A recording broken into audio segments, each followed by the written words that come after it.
आमचे पूर्वी सांगित होते पूर्वीचे लोक की तिथं मोठा लढा झालेला आहे, तिथं जायचं. 500 मारायला 28,000 पेशव्याला मारून 3.5 दिवस लढा चालला म्हणा, असं आमचे पूर्वीचे लोक सांगत होते. त्याच्यामुळं आम्ही तिथं चाललो, मानवंदना घ्यायसाठी चाललेले आहोत. माझं नाव रमाबाई रमेश कांबळे, राहणार तामसा, तालुका हदगाव, जिल्हा नांदेड. आज सकाळी 4 वाजल्यापासून गाड्या चालू केलेल्या आहेत PMPNL आणि आपलं कुस्ती मैदान तर पेरणे फाट्यापर्यंत 3 सर्व्हिस आहे. 300 गाड्या जोडलेल्या आहेत 3 सर्व्हिसला. बाकीच्या शिक्रापूर्वक वक्फ बोर्डच्या तिकडे आहेत. 1818 साली भीमा कोरेगावमध्ये 500 शूरवीर महाराजांनी सत्ता उलटवून टाकली आणि सामाजिक समता प्रस्थापित करण्याचा आम्हाला संदेश दिलेला आहे. आम्ही प्रत्येक वर्षी या ठिकाणी येतो आणि शाहू फुले आंबेडकरांचा जो समतावाद आहे, बंधुत्ववाद आहे, तो आम्ही काय करतो, तो निर्माण करण्यासाठी आम्ही प्रयत्न करतो. सामाजिक कार्यामध्ये आम्ही सक्रिय आहोत आणि आम्हाला या ठिकाणी आल्यानंतर भीमा कोरेगावमध्ये आल्यानंतर आमच्या पूर्वजांनी केलेली जे शौर्य आहे त्याच्याबद्दल आम्हाला अभिमान वाटतो आणि त्यांच्या स्मृतींना उजाळा म्हणून आम्ही मानवंदना देण्यासाठी प्रत्येक वर्षी या ठिकाणी उपस्थिती लावतो आणि सामाजिक समता प्रस्थापित करण्यासाठी आम्ही काम करत असतो. तिथं अन्याय होत असेल त्या ठिकाणी आम्ही सक्रिय असतो. उदाहरणार्थ बेडग, सांगली जिल्ह्यातलं मिरज तालुक्यातलं बेडग गाव आहे, त्या ठिकाणी डॉक्टर बाबासाहेब आंबेडकरांची जी निर्माण होणारी कमान आहे ते कमान जातीयवादी मनोवाद्यांनी उद्ध्वस्त केलेली होती आणि त्याच्यामुळं तिथं आम्ही फार मोठं आंदोलन उभा केलं आणि त्या आंदोलनामध्ये संपूर्ण पश्चिम महाराष्ट्र सहभागी झालेला होता आणि शासनाला नमतं घ्यावं लागलं. पुन्हा 25 लाख रुपये मंजूर करून पुन्हा आता त्या ठिकाणी स्वागत कामानीचं काम डॉक्टर बाबासाहेब आंबेडकरांच्या नावानं सुरू झालेलं आहे. जिथं जिथं अन्याय अत्याचार होईल त्या ठिकाणी आम्ही सक्रिय आहोत. विश्वरत्न फाउंडेशन मखदूम मिरज या ठिकाणी आम्ही सामाजिक कार्यकर्ते आहोत आणि त्या ठिकाणी सामाजिक समतेचं काम आम्ही करत आहोत. पूर्ण वेळ असं आम्ही समाजसेवा करायचं काम करतो. तुमचं नाव आणि कुठून आला तुम्ही? माझं नाव विनायक विष्णू कांबळे, मखदूम मिरज पंढरपूर रोड, सांगली जिल्हा, इथून आम्ही आलो आहे. आता आपण भीमा कोरेगावच्या इथं थांबलेलो आहोत. तुम्ही तुमचा चहाचा आणि पाण्याचा स्टॉल लावलाय, कधीपासून लावलाय आणि गर्दी किती आहे? भीमा कोरेगावला खूप सारी गर्दी आहे, एकदम म्हणजे रॅली वगैरे येतात, भरपूर सारी गर्दी आहे आणि आमचं पण चांगलं स्टॉल वगैरे चालू आहे. किती वर्षापासून तुम्ही इथं स्टॉल लावता? माझं 2रं वर्ष आहे. पाठीमागच्या वर्षी पण आणि पाठीमागच्या वर्षीपेक्षा ह्या वर्षी खूप सारी गर्दी आहे ना. लोकांचा आहे का? हा एकदम व्यवस्थित रिस्पॉन्स आहे. रात्री 12 पासून चालू आहे.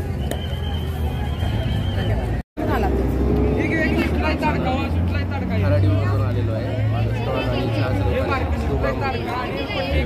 मागच्या वर्षी पण स्टॉल लावला होता, ह्या वर्षी पण लावला आहे. ह्या वर्षी एकदम व्यवस्थित चांगला रिस्पॉन्स आहे.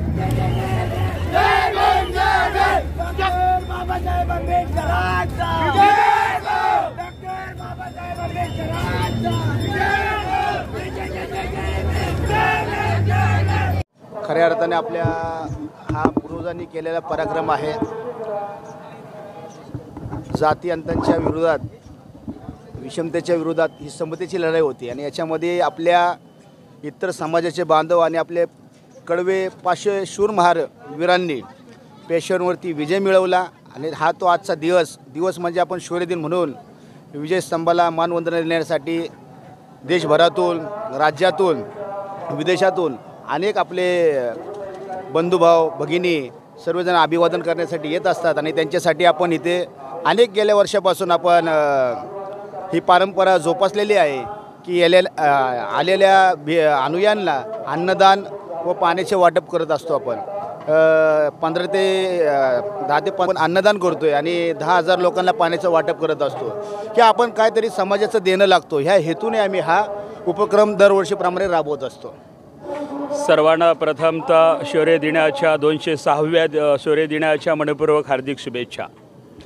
दरवर्षीप्रमाणे यंदाही Republican party of India Athawale गटाच्या वतीनं निर्वाण सामाजिक संस्था अखिल मंगळवार पेठेच्या वतीनं मुख्य आयोजक संयोजक आमचे युवा नेते मित्र निलेश भाऊ आलाट व मित्र परिवाराच्या वतीनं स्तंभासाठी जे अनुयायी येतात अख्ख्या जगामधून येतात. मी तर म्हणेन महाराष्ट्र नव्हे, देश नव्हे तर जगामधून येतात आणि या ठिकाणी नव्या वर्षाचा संकल्प घेऊन आपापल्या भागामध्ये वर्षभर सामाजिक जाणीव आणि भान ठेवून बाबासाहेब आंबेडकरांच्या तत्वाला अनुसरून काम करतायत. त्याचाच एक किस्सा आम्ही गिरवतो आहोत. गेली 9 वर्ष सातत्यपूर्वक निलेश भाऊ अलट आणि त्यांच्या सर्व मित्रपरिवाराच्या वतीनं आम्ही जे अनुयायी या स्तंभाला मानवंदन देण्यासाठी येतात त्यांच्यासाठी अत्यंत आस्वाद घेण्यासारखं तुम्ही सुद्धा खायचं आपल्या चॅनलच्या वतीनं आपल्याला विनंती असेल की अत्यंत चांगलं पौष्टिक आणि जे आम्ही जेवण या ठिकाणी देतो आहोत त्याच्याबरोबर बिस्लरीच्या पाण्याच्या बाटल्या देतो आहोत. हे आमचं कर्तव्य आहे. आम्ही काही कुणावरती उपकार करत नाहीत, आम्ही काही कुणावरती लादलं जात नाही. हे आम्हाला आमच्या बाबासाहेब आंबेडकरांकडून प्रेरणा मिळते आणि ह्या स्तंभामध्ये जो कोणी येईल तो वर्षभर टवटवीत प्रफुल्लित आणि ऊर्जा घेऊनच काम करणारा तो अनुयायी असेल. मी सगळ्याला आव्हान करेल आपल्या चॅनलच्या माध्यमातून की आपणही या जेवणाचा आस्वाद घ्यावा. जय भीम, नमो बुद्धाय, जय महाराष्ट्र. त्यांना असं सांगावंसं वाटतं आता खूप झाले अन्याय. आता सण करण्याची पण आपण आता ज्या बाबासाहेबांनी आपल्याला संविधान दिलेलं आहे त्या संविधानाच्या माध्यमातून आपण कायदेशीर आपण बाबासाहेबांनी दिलेल्या संविधानानुसार कायद्यानुसार आणि त्या कायद्याचं पालन करून आपण न्याय कसा मिळेल ह्याबद्दल आपण आपले अनेक संघटनेचे कार्यकर्ते असतील, पक्षाचे कार्यकर्ते असतील, सामाजिक विविध क्षेत्रातील काम करणारे आपले बांधव असतील की ते न्याय द्यायचं काम करत असतात. मग रस्त्यावरचं आंदोलन असेल, मोर्चे असेल, निवेदनं असतील, ह्या माध्यमातून आपण मागतो पण ते देऊन पण काय उपयोग होत नाही. जसा पाहिजे त्याच्यावर इफेक्ट पडत नाही. अनेक वेळेस खारल्यांची घडलेली आहे, खराडा घडलेली आहे, असे अनेक महाराष्ट्रामध्ये जातीयांनी आपल्यावरती अन्याय अत्याचार केलेले आहेत. तर त्याला बाबासाहेबांचं एक वाक्य मला आठवतं, गुलामाला गुलामीची जाणीव करून द्या मगच तो बंड करून उठेल. मग आता आपल्याला ती वेळ आलेली आहे की आपण किती वर्ष आपण अन्याय सहन करायचा. अनेक वर्षापासून आमच्या पूर्वजांनी अन्याय अत्याचार सहन केलं आणि त्याचाच किस्सा म्हणजे हा विजयस्तंभ, शौर्य विजयस्तंभ आहे की अनेक ज्या पेशव्यांनी आम्हाला कमरेला झाडू आणि गळ्यामध्ये माठ दिला होता आणि विषमतेविरुद्ध समतेची ही लढाई होती, अस्मितेची ही लढाई लढली गेली आणि याच्यामध्ये समतेचा विजय झाला आणि हा अन्याय आपल्या पूर्वजांनी दूर केलेला आहे. तोच किस्सा आपल्याला येणाऱ्या काळामध्ये गिरवायचा आहे. जे अन्याय करतील त्याला प्रतिकार आपण केलाच पाहिजे, त्याला आपण वाचा फोडलीच पाहिजे. तर असा एक मी संदेश या माध्यमातून समाजाला देऊ इच्छितो. जय भीम. आज एवढी गर्दी आहे, ही गर्दी मतदानामध्ये का दिसत नाही किंवा मतदानाच्या वेळी का दिसत नाही? मतदानाच्या वेळेसच लोक एक झेंडा आणि 10 दांडे झालेले आहेत. विविध पक्षातले आपले एक मोठे पुढारी झालेले आहेत. त्याच्या पाठीमागं 10 कार्यकर्ते नाही असं स्वतःला राष्ट्रीय नेता म्हणून घेतो आणि याच्यामुळं काय होतं आपल्यातली विभागणी होते. आपल्यामध्ये योग्य नेतृत्व करणाऱ्याच्या पाठीशी कोणी राहत नाही आणि जे नेतृत्व करत नाही असेच लोक 10-12 लोक घेतात आणि फिरतात आणि मी स्वतः नेता म्हणून घेतो.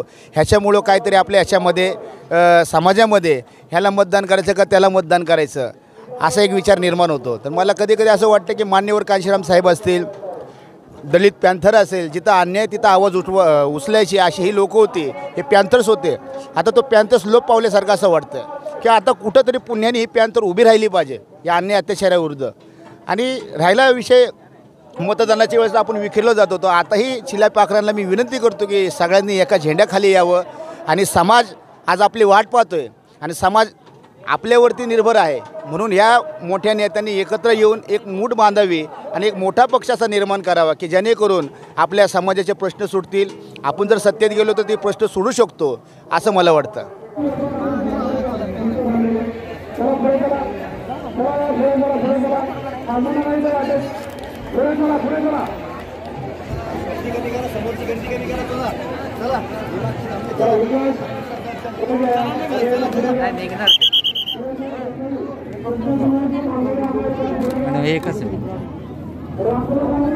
मी लक्ष्मण कांबळे, सामाजिक कार्यकर्ता, जिल्हा यवतमाळ येथून आज भीमा कोरेगाव 206व्या शौर्य दिनाच्या मानवंदनेसाठी इथं आम्ही सर्व जे 1818ला महार शिवसैनिकांनी पेशव्यासोबत लढाई करून त्यांना नेस्तनाबूत केले आणि विजय प्राप्त केला।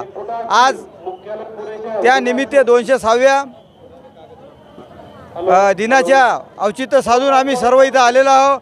इथं सैनिक लाखोच्या संख्येने जमा झालेला आहे आणि दरवर्षी याची इथं येऊन आम्हाला विजय स्तंभाला मान देऊन एवढं समाधान आणि आम्हाला गौरवशाली वाटत आहे की पुढच्या पिढीला याचा आम्ही काहीतरी उदाहरण किंवा याची प्रशंसा किंवा कहाणी आम्ही सांगू इच्छून त्यांना प्रोत्साहित करू। एवढं बोलून थांबतो। धन्यवाद। जय भीम। मी प्राध्यापक अंबादास वानखेडे। आज पुसद जिल्हा यवतमाळ ह्या ठिकाणाहून 206व्या ह्या शौर्य दिनानिमित्त या ठिकाणी मानवंदनेच्या कार्यक्रमाला मानवंदना देण्यासाठी या शौर्य दिनानिमित्त इथं उपस्थित झालेलो आहोत। या ठिकाणी प्रथमतः सर्व जनता जी या ठिकाणी उपस्थित राहते ती अगदी ह्या मानवंदनेसाठी उपस्थित राहते आणि प्रशासनाने सुद्धा या ठिकाणी व्यवस्था चांगली ठेवलेली आहे। परंतु याहीपेक्षा प्रशासनाने यापेक्षा अधिक चांगली व्यवस्था कशी करावी अशी मी आपल्या माध्यमातून प्रशासनाला विनंती करतो आणि सर्व जनतेला शुभेच्छा देतो। धन्यवाद। आम्ही इथे 500 शूरवीरांनी इथं विजय मिळवला त्याला वंदन करण्यासाठी आलो आहे। कुठून आलात? अंजनदोरीवरून आलो। तुमचं नाव आहे? माझं नाव अशोक दशरथजी मगर। जय भीम। मी नाही का अंजनदोरीवरून आली आहे, भीमी कोरेगावला आली आहे। इथे आमचं नाही का सर्विस झालेलं आहे। इथं लोक असे मेलेले आहे। इथं याच्यानं आम्हाला या लागते।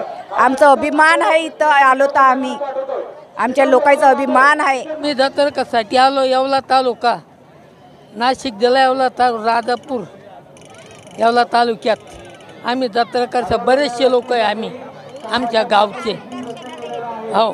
आणि दर जानेवारीला आम्ही आमच्या राजापूरचे बहुतेक लोक खेड्यापाड्याचे बहुतेक आमचे पाहुणे पिंपळगाव बसवण त्याची सवती गाडी येईल ते पण भेटले। हा त्याला जय भीम घातला, नमस्कार घातला, आनंद वाटला। पाहुणे रावळे जर भेटले तर खूप इथं आनंद वाटतो आम्हाला। आणि एक कॅलेंडर घेतलं हे खूप कौतुकाचं आहे, एक कौतुकाचं आहे। पेशव्याची सेनेची योग्य झालं ते वाचलं मी अजून। मी काय शिकेल नाही जास्त, पहिलीच हे पण मोडकी तोडकी अक्षर ओळखू येतं मला। हा लय भारी वाटलं, कॅलेंडर घेतलं मी हो, सगळी माहिती दिली आहे यात। अभिनंदन भाई, जय जय भीम। काशाबाई तुकाराम जाधव, आम्ही राजापूरचे। आम्ही सगळा एक ग्रुप एकत्रच आलेलो आहे। काल आम्ही 3 वाजता बसलो, 2 वाजता कल्याण याच्यामध्ये आलो। रात्रभर जागी आहे, अजूनही मी जागीच आहे, कारण आम्हाला दर्शन घेणं हे महत्त्वाचं होतं। आता माझा पाय दुखतोय म्हणून खरं मी जागेवर बसले, म्हटलं सामान मी सांभाळते, दर्शन झालंय ना आता त्याच्यानंतर का नाही जायचं यायचं। आपण किती काही जरी लग्न पागळ झालं पण कोणाच्या जीवावर झालो, त्यांच्याच जीवावर झालो का नाही। मग त्यांनी आपल्याला माणसात बसवलेलं आहे। हां खरं आहे का कुठे? मग किती वर्ष झालं तुम्ही इकडे येता? आम्ही 3-4 वर्ष झाले। आमचं नागपूर झालं, सारनाथ झालं, बुद्धगया झालं, सगळं झालं।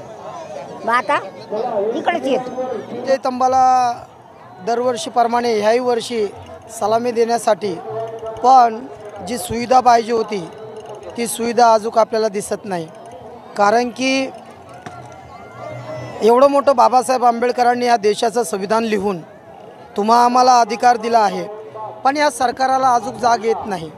कारण की गाड्या बंद करून टाकल्या, ज्या गाड्या चालू ठेवायला पाहिजे होत्या त्या गाड्या बंद करून टाकल्यात आणि जे ड्रायव्हरवर दंड पुकारलेत 50 लाखाचा 10 लाखाचा, तर हे चुकीचं आहे। असं भारत चालेल का? कारण की येणारा दिवस हा खूप चांगला असला पाहिजेत। हे 2024ला जे इलेक्शन होणार आहे ते इलेक्शन सर्व बहुजन लोक एकत्र आले पाहिजेत आणि खरं संविधान लोकशाही पद्धतीने हे वागलं पाहिजेत।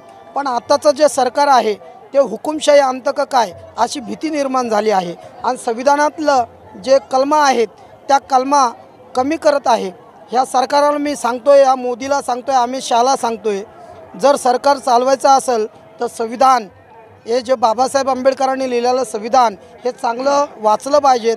पण तो संविधान वाचत नाही तर तो हुकुमशाही आणण्याचा प्रयत्न करतोय. चांगलं लोकशाही पद्धतीने या देशाचं संविधान आहे. जर हे संविधान बदललं तर नक्कीच हे आम्ही सलामी द्यायला येतो तर येऊ शकणार नाही.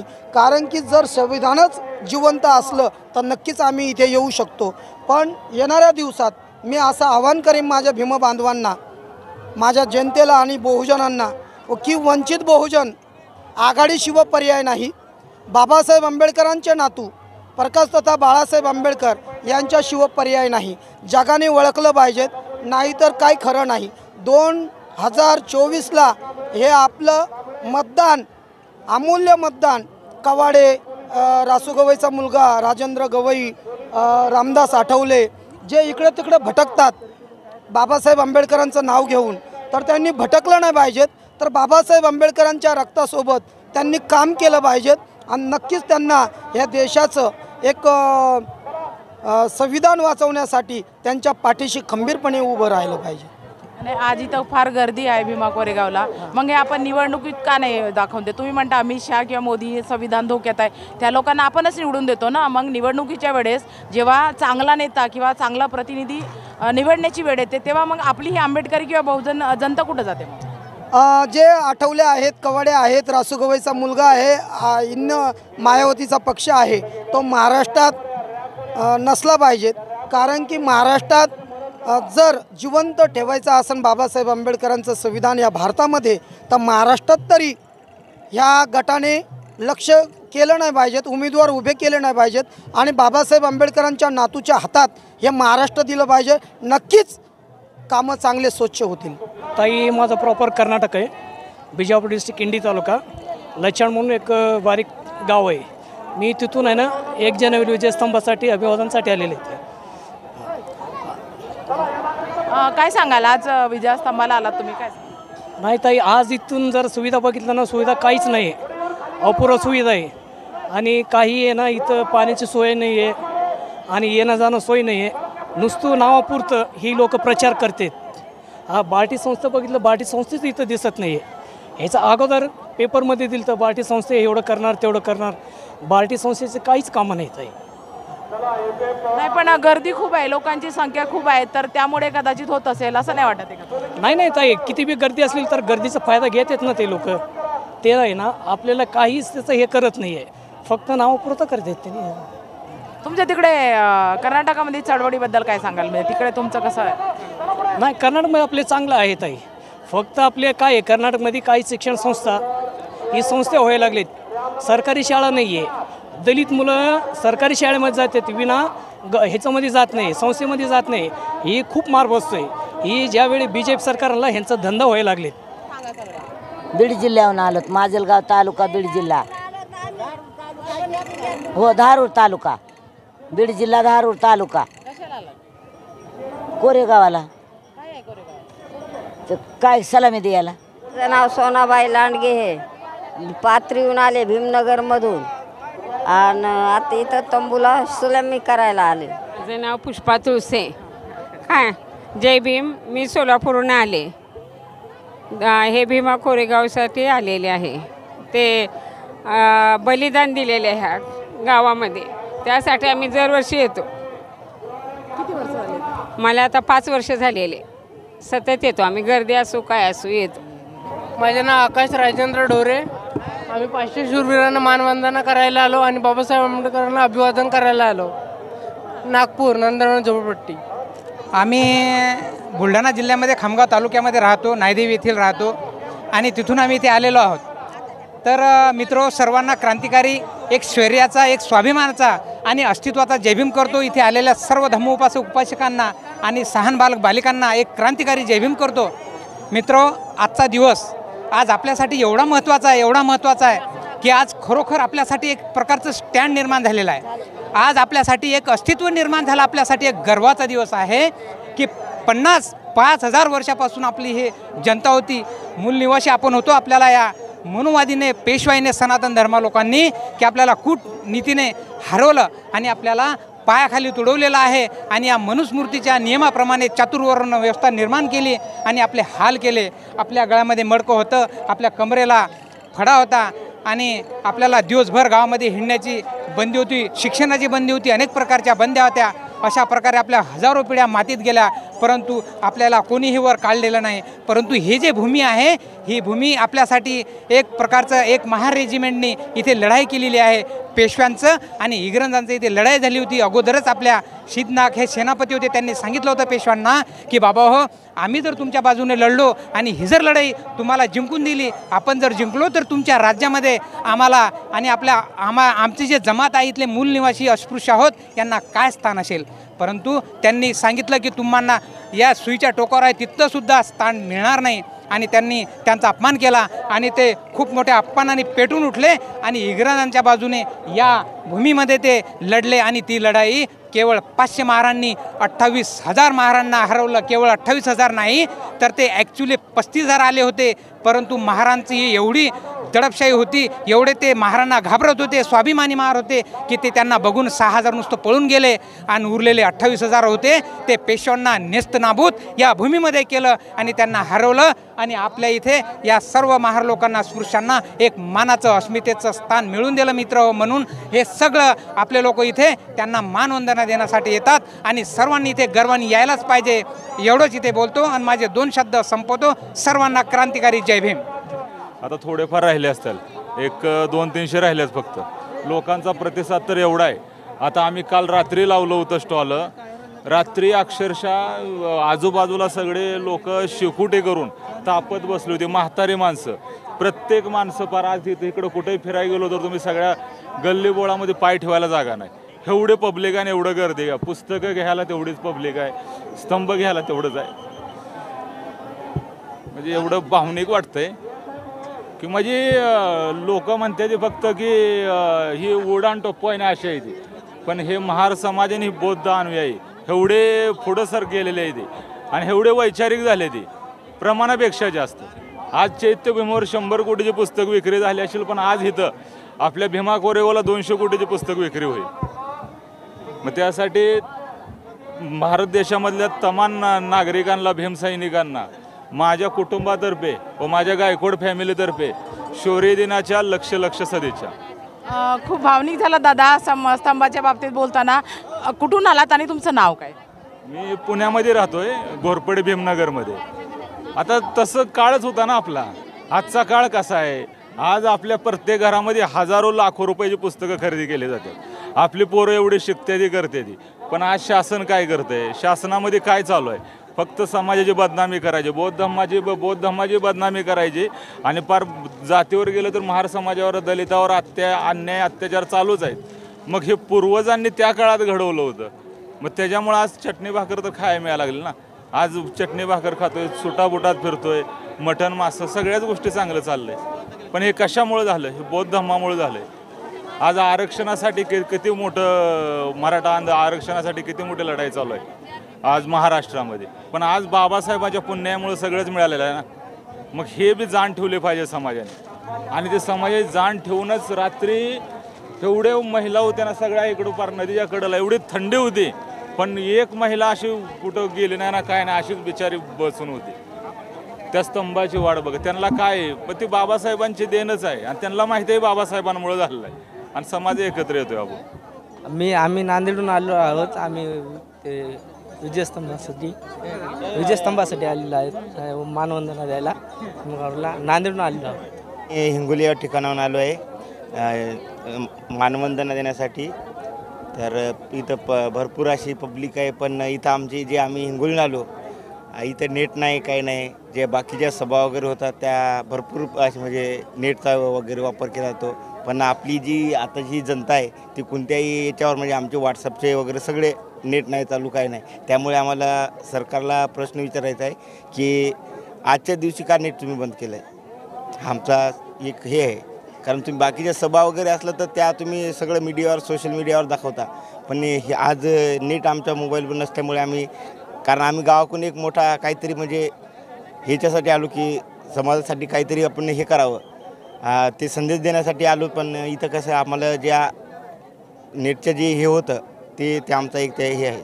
बाकीचे सोय कशा आहेत? बाकीचे जे पोलीस यंत्रणा आहे ती एकदम मस्त आहे. कारण जिथं जिथं बघावं तिथं एकदम पब्लिकसाठी एकदम सुरक्षित आहे आणि एक चांगल्या प्रकारे पोलीस यंत्रणा काम करत आहे.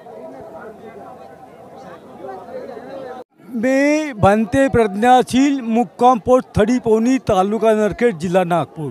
दोन्ही कानाने 100% बहिरा, परंतु तुम्ही काहीतरी चांगलं विचारत आहात म्हणून मी सांगण्याचा प्रयत्न करतो. जगामध्ये दुःख आहे, दुःख अनेक प्रकारचं आहे. दुःख दूर होऊ शकते आणि दुःख करण्याचा मार्ग आहे. 4 राजस्थ भगवान सांगितलं आहे. आणि आत्मा आणि परमात्मा याच्या भानगडीत पडणे मूर्खपणा. आत्माही कोणी पाहिला नाही, परमात्माही पाहिला नाही. ती श्रद्धा असावी, अंधश्रद्धा नसावी. विज्ञानयुग आहे म्हणून विज्ञानाच्या दृष्टिकोनातून आता भारताने चंद्रयान सूर्यान सोडलेले आहे. अशा पद्धतीने जग में बुद्ध का नाम है, यही भारत की शान है. जे का रांजले गांजले त्याशी म्हणे जो आपुले, तोची साधू ओळखावा, देव तेची जाणावा. दगडाचा देव वड्राचं भेव, सोन्याचा देव चोराचं भेव, लाकडाचा देव अग्नीचं भेव, मातीचा देव पाण्याचं भेव. देवाचं दैवत्व नाही दगडात, देवाचं दैवत्व नाही सोन्यात, देवाचं दैवत्व नाही लाकडात, देवाचं दैवत्व नाहीत, देवाचं दैवत्व आहे सर्व ठाई. आचरण करा आणि पहा काही. जे का रंजले गांजले त्याशी म्हणे जो आपुले, तोची साधू ओळखावा, देव तेथेची जाणावा. कबीरा जब हम पैदा हुए जग हंसे हमरो, क्या क्या क्या ऐसी करनी कर चलो जग में हम हंसे जग रोय. संत कबीर महाराज. मन चंगा तो कठीण गंगा संत रविदास. विद्ये विना मती गेली, मती विना नीती गेली, नीती विना गती गेली, गती विना वित्त गेले, वित्त विना शूद्र खचले. एवढे अनर्थ हे सर्व अविद्येने केले. म्हणून शिका, संघटित व्हा आणि न्यायासाठी संघर्ष करा. नमो बुद्धाय, नमो बुद्धाय, नमो बुद्धाय. आत्ता मागच्या वर्षीसारखं सुद्धा या वेळेला जामर लावलेला आहे. कॉल जात नाही आहे, कॉल घेत नाही आहे. पेमेंट लोक करतात ते, तर पेमेंट होत नाही आहे. पुस्तकं खरेदी करतात, पेमेंट होत नाही. त्या कारणामुळं पुस्तकं अशीच टाकून जातात आहेत लोक. जामर असल्यामुळं कॉलही लागत नाही, कॉल घेत नाही आहे. इथं कोण ओळखीचे व्यक्ती भेटायला आलेले आहेत, आमच्या स्टॉलवर येणार आहेत. तर ते इथं आलेले तर आहे खरे, पण कुठे रस्ता चुकलेत माहीत नाही आहे. त्यांना कॉल करता येत नाही आणि ते मला कॉल करत असतील तर माझा कॉल त्यांना लागत नाही आहे. आणि बाकडेही यावेळेला कमी दिलेत. या ठिकाणी योग्य जागा दिलेली आहे खरी, पण बाकडे कमी दिलेले आहेत. त्यामुळं आम्हाला न्यायला जाणं पुस्तकं अशी जमिनीवर मांडावी लागत आहेत. अशी वेळ आलेली आहे. आणि 2 बाकडे देतो म्हटले, 2 बाकडे मिळाले पण, आणि ऐन वेळेला बाकडे काढून घेतले आमच्याकडून. 2 खुर्च्या सांगितल्या होत्या, एकच खुर्ची मिळालेली आहे. माझ्यासोबत मग कोण जर बसलं असेल तर त्यांना बसायला जागा मिळत नाही. आणि सगळ्या भीमसैनिकांना जे लाखोच्या संख्येने इथं आले त्या सगळ्यांना असं स्नेह जय भीम. खरं तर हा शौर्य दिन साजरा होतो. ही वर्षाची सुरुवात आहे. शौर्याच्या प्रतीकानं, शौर्याच्या स्फूर्तीनं हा समाज सगळा येथे येऊन ऊर्जा घेऊन जातो. बाबासाहेब जिथं गेलेत समाज इतका उत्स्फूर्त आहे की बाबासाहेबांच्या पावलावर पाऊल टाकून त्यांनी दाखवलेल्या मार्गावरती चालण्यासाठी समाज तत्पर आहे, हे यातून दिसून येतं. खरं तर या लढाईशी या समाजाचा थेट आज एवढा संबंध नाही, पण बाबासाहेब इथे आले होते आणि बाबासाहेबांनी इथून संदेश दिला की इथं येऊन तुम्हाला कळेल की तुम्ही भेडबकरीचे अवलाद नाही तर तुम्ही सिंहाचे छावे आहात. आणि हे समजून घ्यायचं असेल तर तुम्ही या भूमीत या. हे बाबासाहेब 1927च्या 1 जानेवारीच्या दिवशी सांगतात. आणि हा समाज उत्स्फूर्तपणे बाबासाहेबांचा हा आदेश मानतो. मला वाटतं या समाजाने पुढे बाबासाहेबाचा हा आदेश घेऊन जाताना इथं येऊन नेमकं आम्ही काय घेऊन चाललो हा प्रश्न पडतो. आणि हा समाज काय घेऊन जातो हे सांगावं लागत नाही जगाला. म्हणजे करोडोंची पुस्तकं, लाखोंची गर्दी आणि विचारांची मस्तकं माझ्या या पुस्तकामध्ये प्रकरण आहे की आज स्थिती काय आहे समाजाची, चळवळीची. तर हा समाज असा झाला आहे की लाखोंची गर्दी, करोडोंची पुस्तकं आणि विचारांची मस्तकं समृद्ध होत आहेत. या विचारांची जी मस्तकं समृद्ध होत आहेत, आज शासनाचा आकडा आहे की 25 लाखाची गर्दी इथं येईल. दिवसभरात ती होईल. काल दिवसभर ही लाखो लोक होते. या 25 लाखाच्या गर्दीतून दरवर्षी 25 IPS, 25 IAS, 25 क्लास 1, क्लास 2 अशा दर्जाचे अधिकारी निर्माण व्हावेत, त्यातून राजकीय अस्तित्व निर्माण करता यावं या समाजाला, हे बाबासाहेबांना अपेक्षित आहे. 1900 साली बाबासाहेब सांगतात की तुम्ही राज्यकर्ते व्हा, शासनकर्ते व्हा. ते शासनकर्ते म्हणजे तेव्हा हा 500 सैनिक हातात तलवार घेऊन लढला, ती त्या काळाची गरज होती. संस्थानिकांचा देश होता तेव्हा, संस्थानिकांची आणि इथल्या पेशव्यांनी जी मनुवाद लादला होता, अस्पृश्यता लादली होती, त्या विरोधातली लढाई होती. आणि म्हणून तेव्हा सैनिकांना, 500 सैनिकांना, शूरवीरांना आम्हाला आमचं अस्तित्व दाखवण्यासाठी लढायचं आहे. मग तो कोण इंग्रज आणि कोण हा पेशवा, कारण पेशवा आम्हाला जर गुलाम करत असेल तर तो आमचा कसा होता, तो या देशाचा कसा. खरं तर पेशवे पहिल्यांदा देशद्रोही आहेत की त्यांनी या देशातल्या कित्येक बहुजनांना अस्पृश्य केलं, इथल्या माणसांना तुम्ही जगणं नाकारलं, गळ्यात मडकं, पाठीला झाडू बांधला. हे देशप्रेम ह्यांनी कुठून आम्हाला शिकवत आहे. आमचं देशप्रेम हे आहे की ह्या देशाचे मूळ मालक आम्ही आहोत आणि हे या 500 सैनिकांनी दाखवून दिलं. आणि त्यांच्या विजयाचा हा स्मरणाचा आणि शौर्याचा, अभिमानाचा सलाम करण्याचा हा दिन आहे. येथे येऊन बाबासाहेबांच्या संदेशातून हा अर्थ घेऊन जातात, विचार घेऊन जातात. इथून चळवळी उभा राहतात, इथून लोक एकमेकांना विचार देतात. मला आता पुढचं पाऊल लोकांना हेच विनंती करायची की आपण ज्या लाखोच्या संख्येने एकत्रित येतोय, हीच लाखोंची संख्या मतदानामध्ये मतदान करताना त्या विचाराने प्रवर्तित झाली पाहिजे की आपल्याला बाबा आपला योग्य माणूस निवडायचा आहे. म्हणजे कोण निवडला पाहिजे ह्याचा विचार इथं या लाखोच्या जनसमुदायाने करून घरी गेलं पाहिजे. या स्तंभासमोर, चैत्यभूमीवर, दीक्षाभूमीवर हा प्रण झाला पाहिजे की मला योग्य माणूस निवडायचा आहे, ना की मला जाती धर्मावरती फक्त मतदान करायचं आहे, पैशावरती मतदान करायचं आहे किंवा कुठल्या त्यांनी दाखवल्या आमिषावर मतदान करायचं आहे. मला बाबासाहेबांच्या विचारांचा माणूस उभा करायचा आहे. बाबासाहेबांच्या विचारांची सत्ता आली पाहिजे किंवा सत्तेत बाबासाहेबांच्या विचारांची माणसं असली पाहिजेत. हा विचार माझ्या नव्या पिढीनं घेऊन गेलं पाहिजे, ही विनंती तुमच्या माध्यमातून या नव्या पिढीला मी करतो. Thank you ma'am. जय भीम, जय भारत.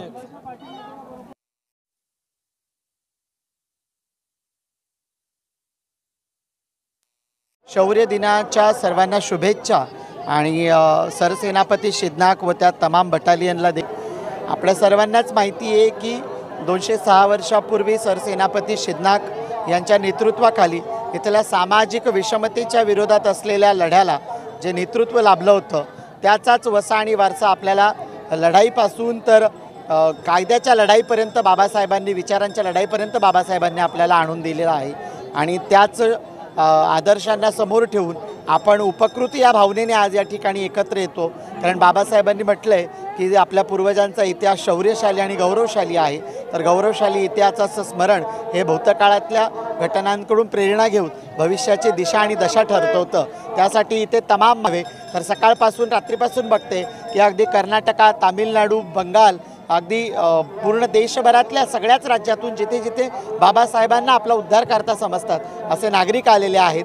ही एक वेगळी प्रेरणा आहे, ही एक वेगळी भावना आहे की बाबासाहेबांनी आम्हाला माणसात आणलं, तर त्या उपकारापोटी आम्ही बाबासाहेबांनी सांगितलेल्या पाऊल वाटेवर चालत जात आमचा इतिहास आम्ही न्याहाळतोय आणि त्याला पुढे घेऊन जातोय. या भावनेतून सगळे एकत्र येतो. कायम आपण सगळे असंच हे सगळं एकत्रित राहूयात. बाबासाहेबांनी आपल्याला संविधानाच्या रूपाने जो मानवमुक्तीचा जाहीरनामा दिलेला आहे, आपल्या हक्क आणि अधिकारांसाठीचा जो काही गाभा दिलेला आहे, त्याला घेऊन देखील आपल्याला पुढे जाण्याची गरज आहे. त्या अधिकाधिक समजून घेत आपण बघू शकतो की जगात सगळ्याच ठिकाणी यात्रा होतात, मेळावे होतात, लोक नवस करतात, नारळ फोडतात, उदबत्त्या ओवाळतात. पण बाबासाहेबाच्या नावाने एकत्र आलेली माणसं जाताना डोक्यावर मोठे मोठे पुस्तकांचे गाठोडे घेऊन जातात. हे बाबासाहेबांच्या नावाने आलेली माणसं ज्यावेळी पुस्तकांची गाठोडी घेऊन जातात तर ते विचार नेतात, पुढच्या पिढीसाठी प्रेरणा नेतात. आणि बाबासाहेबांनी आपल्या पुढच्या 1000 पिढ्यांसाठी एक मुक्तीचा मार्ग कसा उभा करून ठेवला आहे हे सगळं सूत्र ते घेऊन जातात. Babasaheb Ambedkar wisdom book fair या ठिकाणी ऑर्गनाईज केलेला आहे सामाजिक न्याय विभागाने. महाराष्ट्र शासनाच्या प्रचंड प्रतिसाद आहे. चैत्यभूमीला देखील असतो, भीमा कोरेगावला देखील आहे, दीक्षाभूमीला देखील असतो. भीम अनुयायी आता एकत्र येत आहेत. पुढच्या भविष्यासाठी आपल्याला काय करता येईल याची रणनीती ठरवते. मी म्हणेल की सामाजिक दिशाभूल करण्यामध्ये इथल्या अभिजनवादी आणि ब्राह्मण्यवादी राजकारण्यांनी बाबासाहेब आमच्यातून गेले त्यावेळी दुसऱ्या दिवशी पेपराला बातमी होती दलितांचे बाबा गेले. बाबासाहेब कुणी एकाचे नव्हते, बाबासाहेब तमाम मानवतेचे आहेत. आणि मानवतेच्या माणसाला जातीच्या जोखड्यात अडकवणाऱ्या अभिजनवादी वृत्तींनी बाबासाहेबांची लीडरशिप ही सर्वसमावेशक न ठेवता एककल्ली केली आणि त्यामुळे राजकीय दिशाभूल करणं हे इथल्या अभिजनवाद्यांचं नेहमीचंच षडयंत्र आहे. आजच्या क्षणालाही आम्ही बघू शकतो आदरणीय बाळासाहेब आंबेडकरांच्या माध्यमातून वंचित बहुजन आघाडीच्या मार्गाने जो काही इथल्या वंचित बहुजनांच्या राजकीय एकीकरणाची मोठ बांधली जाते त्याची दिशाभूल करण्याचं काम इथे होतं आहे. आणि गेल्या अनेक दिवसापासून आम्ही बघतोय की आम्ही इंडिया अलायन्ससोबत तयार आहोत मोदींना पछाडण्यासाठी, पण इंडिया अलायन्सची मानसिक तयारी नाही आहे, कारण इंडिया अलायन्सचं काय साठवलोटं ठरलं आहे आम्हाला माहीत नाही. पण आम्ही तयारच आहोत आणि कायम राहू. मी म्हणेन की आता आपल्याला राजकीय एकजूट करणं गरजेचं आहे. बाबासाहेबांनी आम्हाला सांगून ठेवलं आहे की जा आणि तुमच्या घराच्या भिंतीवर लिहून ठेवा तुम्हाला शासनकर्ते जमात व्हायचं आहे. शासनकर्ते होण्यासाठी एकजूट बांधावी लागेल. मी आवाहन करेल आपल्या न्यूजच्या माध्यमातून तमाम वंचित बहुजनांना की आदरणीय बाळासाहेबांनी बांधलेली ही राजकीय एकजुटीची मोठ जी आहे त्या छत्रछायेखाली एकत्र येऊ आणि आंबेडकरी राजकीय पर्यायाशिवाय या देशाला तारणारा दुसरा पर्याय नाही आहे हे लक्षात घेऊ आणि आपण आपल्या विचारांचं सरकार आता राज्यात आणू. ब्राह्मण्यवादाला बळी पडतोय म्हणण्यापेक्षा ब्राह्मण्यवाद इट्स कॉल अ चॉकलेट. ते वेगवेगळ्या रॅपरमध्ये येतं, वेगवेगळ्या फ्लेवरमध्ये येतं आणि नेहमीच माणसाला गोड गोष्टीची जास्तच हौस असते, पण त्या गोडात विष आहे हे आपण विसरतो, कारण अतिरेकाने खाल्लं तर डायबिटीज होईल. म्हणून ब्राह्मण्यवाद हा डायबिटीजसारखा आहे. तो सुरुवातीला गोड वाटतो, नंतर रक्त पोखरायला लागतो. ब्राह्मण्यवादाला बळी पडणं तर आपण बघू शकतोय देशात काय वातावरण आहे. देशात बसलेलं भाजपाचं सरकार हे राष्ट्रीय स्वयंसेवक संघाच्या आयडिओलॉजीला, गोळवलकरांच्या ब्राह्मणिकल थॉट्सला पुढे घेऊन जाणार आहे आणि त्याचा विरोध करत असताना आपल्याला त्या भूमिका स्पष्ट कराव्या लागतील.